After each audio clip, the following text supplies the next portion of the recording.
odatda ayollarga ta'rif berilganda nazokatli, latofatli deya ta'rif beriladi.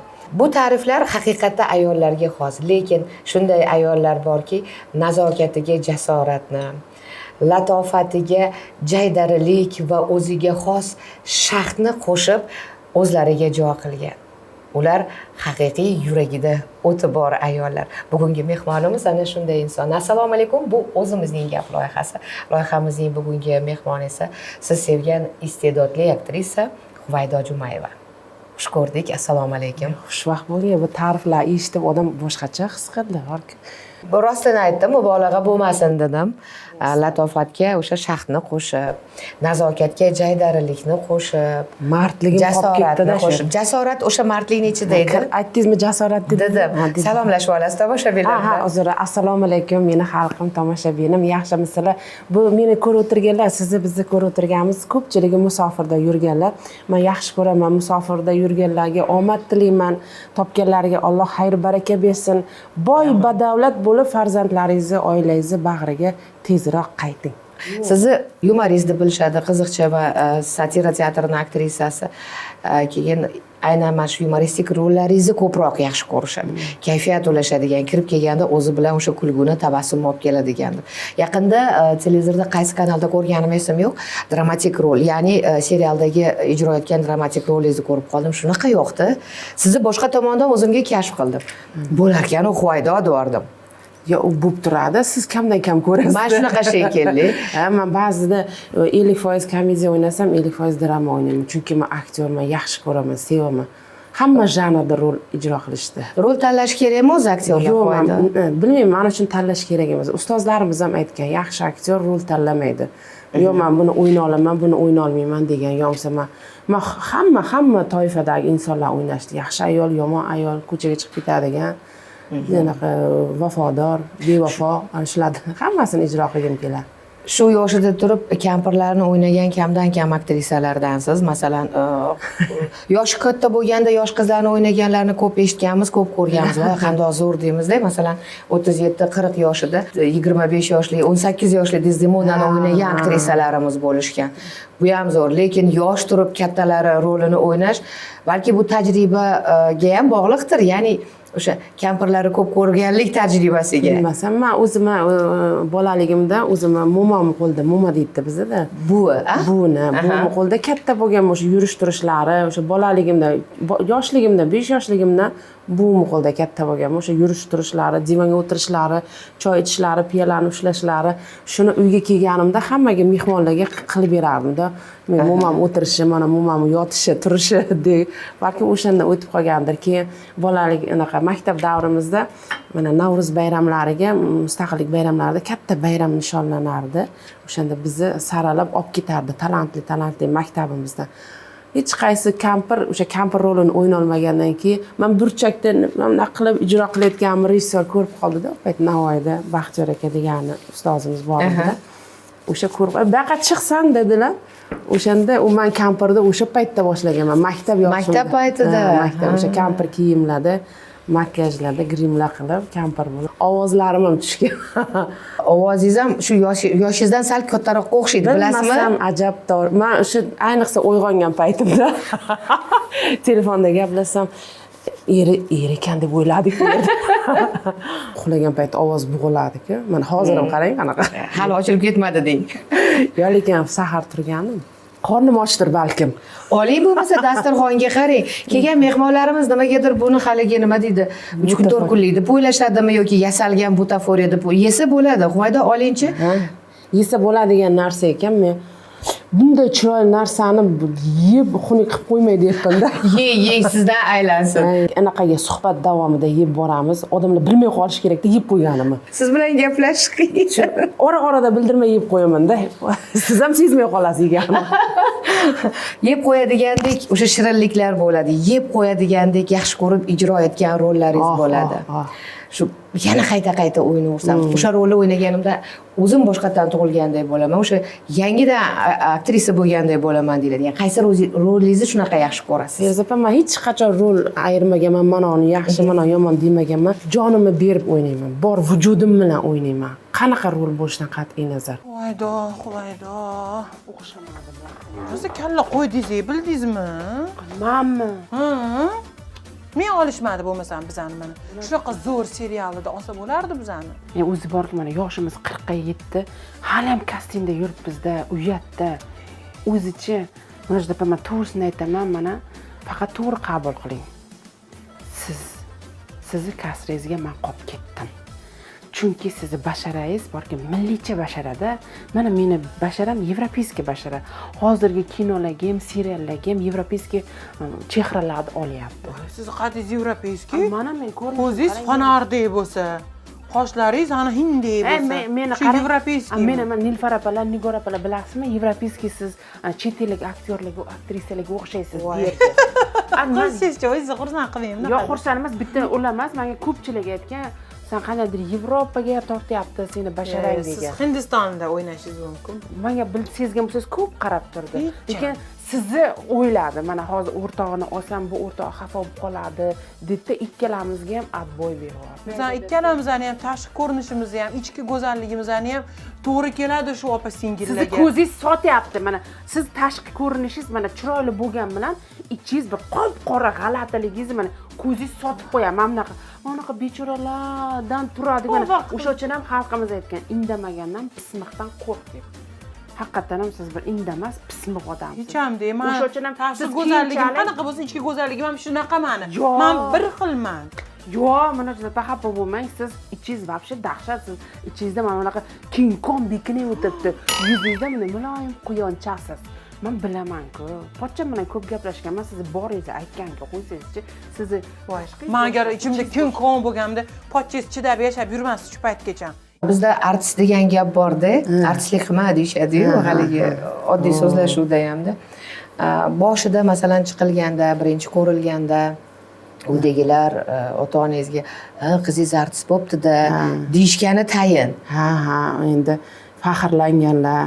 Dadam oddiy ishchi edilar, shu nimada xonachalariga injener bo'lganlar, televizorda anaqa video oldingi chiqqan videolar bor-ku, unda kasseta qiladigan. Kim kelsa shunday ko'rib, mana meni qizim deb boyagi rahmatli Obid Asom bilan qilgan konsertlarimizda, Handalak guruh ustozlarimiz bilan konsertlarda ko'rsatib turardi, faxrlanardi. Keyin uyga kelib ota-onamga ham rahmat aytib ketishgan. Sizni qizingiz bizni qishlog'imizni mashhur qildi. Biz faxrlanamiz qizingiz bilan degan paytlarda men shu gaplarni ota-onam o'zidan eshitmayman-da, cheris eshitaman. Ota-onam xursand bo'lganini his qilaman. Boshqalarga qaraganda, hali opa-singillarga qaraganda ko'proq e'tibor ham bo'lganmi sizga? Ha, agar qilmasin ham-chi. Yo'q, bilmayman, men bolaligimdan ota-onam meni boshqacha yaxshi ko'rgan. Bo'lmasa 4 ta qizmiz, 2 ta o'g'il, keyin Hasan Husanimiz ham bor. O'sha o'zim 4 ta qiz ketma-ket qiz tug'ilganiga dadam har bir erkak o'g'il xohlaydi-ku. Men 3-chi qiz bo'lganim uchun nima dadam uncha e'tibor bermagan menga. Keyin boya 3 oylik, 4 oylik bo'lganimdan keyin shirangina bo'lganman. Sochlarim qo'ng'iroq, o'sha paytda meni hamma Pushkin deb laqab qo'ygandi. O'shanda dadam menga mehr qo'yganlar, o'sha boya aytganingizdek, do'rroq ovozlar bilan polvoncha bo'lib yurganman. Shermatim deganlar keyin. Qanaqadir erkakcha shaxt borligi ham ozgina xarakteringizda sezilib turadi-da. Hali ham bu yaxshi, sal anaqa ramkaga solingani bu. Kim ramkaga soldi? Ammamlar, opalar ramkaga soladi. Keyin hayotni o'zi ramkaga solib qo'yadi. Ishq muhabbat boshingizga tushganda ramkaga solinar ekansiz. Kelin bo'lganda ramkaga solinadi. Hayotni o'zi ramkaga solib qo'yadi dedingiz. Haqiqatdan hayot ramkaga soladigan holatlar juda ham ko'p. Bizni o'qitib qo'yadi hayot. Ustozlarimizdan ko'ra yaxshi ustoz bo'lib, faqat evaziga to'laydiganimiz qimmatroq bo'ladi. Sog'lig'imiz, asabimiz, umrimiz, sha'nimiz vaqti kelsa, o'rni kelsa, Xudo ko'rsatmasin, shunaqa holatlar bo'ladi va bu sinovlar eng qattiq sinovlar bo'ladi. Men eslatib hammasini boshidan yana qayta qo'llab aytmoqchi emasman, lekin ana shu yaqindagina bo'lib o'tgan sinov, bu ham bitta sinov edi, kichkinami, kattami sinov edi. Nima xulosa chiqarishga o'rgatdi sizni? Ha, endi kamroq o'ynaydigan bo'ldik. Ya men shu narsadan bitta yutgan tomonim 5 kilogram ozib ketdim-da. Ana shu tomonlama yutdim men. Endi o'ylab qilasiz, o'ylab gapirasiz. Bilmayman, men yaxshilik qildim deb o'yladim. Yaxshi, tomoshabin uchun-da bu, muxlislar uchun.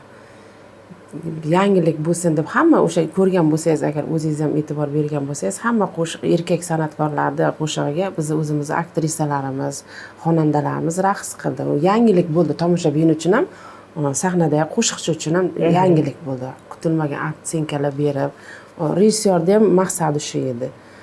Endi men unchalik u bolani e'tiborida men unaqa taniqlamas edim. Nima deydi, u boshqa bir kattaroq aktyorni, mashhurroq aktyor, aktrisalar kutganmi deb o'yladim. Mayli, balkim men shuni ko'zimni ochish vaqtim kelgandir. Aytadi, boshi devorga taq etib tegsa ko'z ochiladi. Nimaga ko'z ochish kerak? Ya qara, bunaqa ham, hali bunaqa sinovlar ham bor hayotingda. Qo'ying mayli. Bunda o'ylab qarasa, juda bir vahimali narsa ham emas. Faqat buni omma oldida shishirishni o'zi bir katta minus bo'ldi. Minus deb aytadigan bo'lsak, va ana shu narsa sizga ko'p gap keltirgan bo'lishi mumkin va tomoshabinlaringiz, sizni muxlislaringiz rosa ham hayajonlanib, ularni o'ylantirgan, qayg'uga solgan narsa turmushi nima bo'ladi? Turmushim shuni aytay deb turmush o'rtog'ingizga ko'p gaplar aytildi. Ayol kishini, ayol san'atkorni turmush o'rtog'iga u orqali keladigan gap og'irlardan og'ir. Faqat san'atkor emas, boshqa kasb egasida ham o'sha ayolini orqasidan yomonroq gap eshitsa, juda yomon narsa ekan erkak kishiga. Juda og'ir bo'ldi erimga. Bo'lmasa o'zim borib gapirish niyatim yo'q edi, o'sha ovoza qilish niyatim. Imi-jimida yo'q bo'lib ketishini kutib turdim-da. Erim o'sha SMS-larni o'qitdi, o'zini nomiga ham, meni oilamiz nomiga ham juda yomon gaplar yozgandi-da xalqimiz. Ba'zi birlari, hammasi ham emas. O'sha uchun men ham chiqaman, men ham orqamdan yaxshi fikrlar bo'ladiki, uni erim o'qiydi, erim taskin topadi, ko'ngli to'ladi, yana qaytadan mehr oilamizga qaytadi dedim. Noto'g'ri o'ylamagan ekanman, bilmadim. Yana ham shu avvalgiga nisbatan hozir oilamizda mehr muhabbat juda kuchli. Ko'z tegmasin, doim bo'lsin. Juda mustahkam bo'ldik, Xudoga shukr. Ungacha va keyin deyiladigan holatda bu ham. O'sha kungacha, o'sha voqeagacha va undan keyingi holat. Qaysidir ma'noda ikkiga bo'lishi mumkin. Karyerangizni, imidjingizni, obro'yingizni, sizga bo'lgan e'tiborni. U darajada bo'lmadimi yoki shunaqa bo'ldimi ungacha va undan keyin deb? Ya ko'zini katta ochdi. Ya nima deydi? Oldin shuni bir tekis ketayotdik. Men o'zim ishimda, syomkalarimda o'sha har kuni o'sha televizorga chiqish, unaqa, o'sha meni bolalarim, turmush o'rtog'im har kuni televizorda o'sha oddiy holatida keyin erimni diqqat oshdi. Har bitta qiladigan ishimni surishtiradigan, qattiq ushlaydigan, tergaydigan bo'ldi. Naborat menga e'tibor kuchaydi-da. O'zi taqiqlagan paytlari ham bo'lganmi ularni? Ha, bo'lgan. Endi mana xotin deb o'ynama dedi. Dadasi, men dedim, bir kichkina aktrisaman dedim. Men hozir rol tanlashga haqqim yo'q dedim. Agar rol tanlasam, men qolib ketaveraman orqada. Men katta darajaga erishib olay, keyin men erim bo'lmasin, men beva xotinlar o'ynayman deb ayta olaman dedim, deyman-da. Kuchli bo'lmagan ayol aktrisa bo'lishi menimcha qiyin bo'lsa kerak. 4 nafar farzandni onasi. Shukr Allohga. Bugungi kunda yaxshi omadi kelib turgan, xaridorgo'r, rejissyor bo'lib turgan aktrisalardansiz. Chiroyli. Gerenalar o'ynasam bo'larman. Juliettalar o'ynayman men. Julietta borasida qaysi malikani yoki qaysi bir dunyo go'zalini o'ynashni xohlagan bo'lardingiz? O'sha bor qahramonlardan. Hammasini desam, men anaqa oldin hozir ham xohlayman. Tumarisda keladi. Baribir juda ko'p aktyorlarda uchraydigan holat, qanday yaxshi rol yoki qahramon deyilganda albatta tarixiy qahramonlarga yuz burishadi-da. Tarixiy qahramonlar osonda. Men avlodim emasmikan deb qolaman har zamon desa. Hay. Kuchli ayol bo'lmasangiz, aktrisa bo'la olmasangiz, ham oilani, ham ijodni bab-baravar olib keta olmasangiz. Endi men san'atni ham, oilani ham birdek olib keta olyapman deya olaman, lekin baribir kamchiliklari bor orasida. Farzand tarbiyasida, e'tiborimizda, yeb ichishida, ilm olishida kamchiligim bor deb bilaman. O'ksinib qolaman, og'rinaman. Bu san'atda hamda juda zo'r emasmanda. O'sha ikkita o'sha nima deydi, qayiqda ikkalasini ham barobar. Ikkita eshikni baravar eshish qiyinroq bo'lyapti endi. Voz kechish qiyin. Endi oiladan hech qachon voz kechmaymiz, san'atdan ham qiyin. Bundan qanchalik qiyin bo'lsa, bunisi ham qiyin. O'sha jarayonlardan keyin san'at ham shunchalik turmush o'rtog'ini, oilasini qadriga yetarkan, qadrlarkan, xo'p shungacha borish shartmidi, voz kechib qo'ya qolsa bo'lmasmidi? Hozir emas degansiz-ku siz o'sha gaplaringiz orasida. Dadasi men qachondir kechaman, voz kechaman san'atdan, lekin hozir emasda degansiz.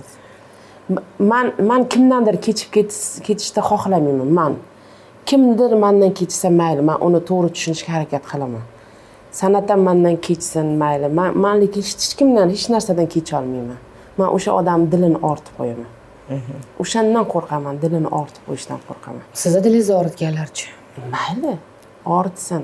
Endi shu narsani, mana shu narsani tushunganimizcha ham boshida tushunmaganmiz. Qancha yig'i-sig'i, voy dod deb devorlarga boshimiz urib, men qachon vijdon bo'laman deydigan paytlarimiz.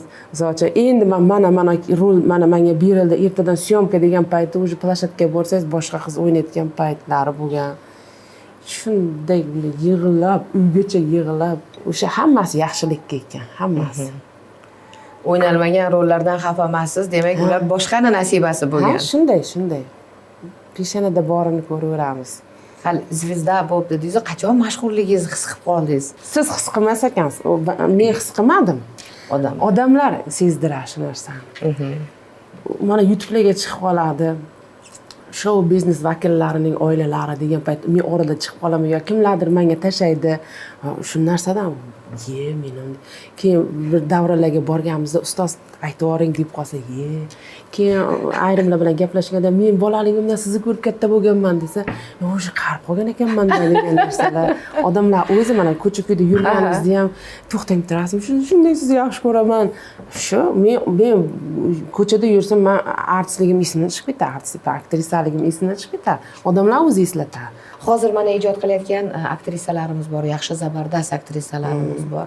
Gulchehra Ibrohimbekova-dek, Ruxsa Ibrohimova-dek zo'r aktrisalar. To'g'ri, hammasi satira teatrini aktrisalari bo'lmasligi mumkin, yumoristlar bo'lmasligi mumkin, lekin haqiqatda zabardast. Siz ham xuddi shunaqa har qanaqa yo'nalishda bemalol dramatik, satirik yo'nalishda bemalol rol o'ynaysiz. Qaysi birlariga o'xshash xohlagan bo'lardingiz? O'sha ijod tomonlama, e'zozlanish borasida hammasiga.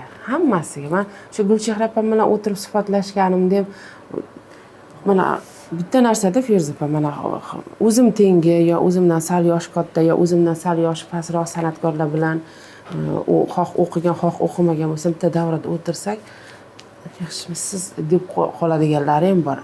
Bizni mana shu zabardast aktyorlarimiz, aktrisalarimiz shunaqa samimiy so'rashadi. Erinmaydi. Bo'lmasa ular qanaqa buyuk zotlar, qanaqa rollar o'ynagan, qanaqa san'atkorlar, oldingi buyuk san'atkorlar bilan salom-alik qilgan, bir davrada ishlagan, sahnada ijod qilgan. O'shalar даже unaqa kibr havo yo'qda. Gulchehra opam bilan shunaqa yaxshi samimiy gaplashamiz. Oilaviy muhitlarda, oilaviy sharoitlarda bolalaring yaxshimi, qanday o'zing, o'sha kuyunchakliklari bor. Hamma san'atkorlarimiz, Muqaddas Xoliqova, Saida Rametovalar, albatta Muqimiy teatrini, o'zimizni satira teatrimizni katta san'atkorlari shunaqa. Nega hozirgi chiqadiganlar shunaqa emas ekan deysiz, bitta davraga o'tirib qolsak, ishimiz. Mana shu narsa ham lekin hamma avlodda bo'lgan ekan. Xuddi shunaqa deyilishi hamma avlodda bo'lgan ekanda. Eski intervyularni bir eslasam, sal yoshlarimiz shunaqaroqda, ustozlari sal ko'rmay qolishyapti degan gaplarni eslayman. Bundan 20 yil oldingi suhbatlarni. Bunchalik bo'lmasa kerak lekin. Bunchalik bo'lmasa kerak. O'sha kichkina Huvaydo, o'sha yosh, katta hayot ostonasida turgan Huvaydoga bugungi Huvaydo nima degan bo'lardi? Bugungi Huvaydomi? Ko'p narsa degan bo'lardi, lekin noshukur bo'lib qolamanmi? Lekin hozirgi hayotim ham yomon emas, balkim mana shu yo'lda ketaver dermidim, lekin ko'zing och, ota-ona g'animat ekan, sen o'zing kamroq ye, kamroq kiyinda ota-onangni davolat degan bo'larmidim. bitta afsusim shu bu dunyoda. Shu ota-onam erta ketib qoldi. Hammasi shu mazasi yo'qligidan, kasalmand bo'lib davolanmadikda xullas. O'zimdan ham bilaman, atrofdagilardan ham ko'raman, ota-ona o'sha farzandlar orasidagi kerak bo'lsa ko'prik ekanda, ota-ona o'tgandan keyin qanaqadir rishtalar ham mo'rtlashib qolarmikan. Bilmayman, qizlarning orasida unaqa emas, 4 ta qizmiz dedik-ku. Endi o'g'il bolalarimiz endi o'zini oila bola chaqasi bilan bo'lib ketadi. Bu yoqda o'ylaysiz, tinch bo'lsa bo'ldi, baxtli bo'lsa bo'ldi ish qilib. Bir-biridan ongozor bo'lmasa bo'ldi deysiz, lekin mana opalar bir-biriga kuyunib, achinib, kelib, qarashib, yordam berib, o'zlari sog'aytirib, oyoqqa turg'izib, shu ona o'rnida ona bo'lyapti hozir opalarim men uchun.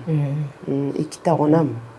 Ona o'rnida ona dedingiz, hozir kamera hozir muntazir sizga, balki o'sha ikkita opajoningizga hech o'zingizni yaqinlaringizga unaqa gapira olmas ekansiz, opa sizga rahmat. O'shaning uchun ham aytyapman. Menda ham bor shu narsa. Aytolmaysiz. Ayting bugun.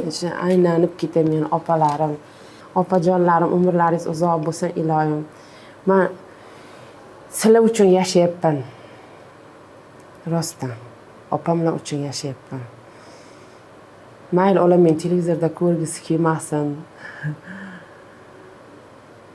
Ba'zida xafalashib qolaman. O'sha ayniqsa o'sha kundan keyin artistligingni tasha degan o'zimni opalarim bilan juda qattiq ranjib 1-2-3 hafta gaplashmay telefonlarni ko'tarmay qo'ydim. Xuddi onam bilan otamga qarasha olmaganimdek, men sizlarga ham qarasha olmayapman-da. Yordam bergim keladi. Juda qattiq yaxshi ko'raman. Opa, Zeb opa sizni. Meni farzandlarim katta qilib beryaptilar hozir. Xudo xolasa ikkalamiz, uchalamiz, maylani 4-inchisi ham qolib ketmasin Zubayda deganimiz bor. Nasib bo'lsa, hajlarga boramiz birga.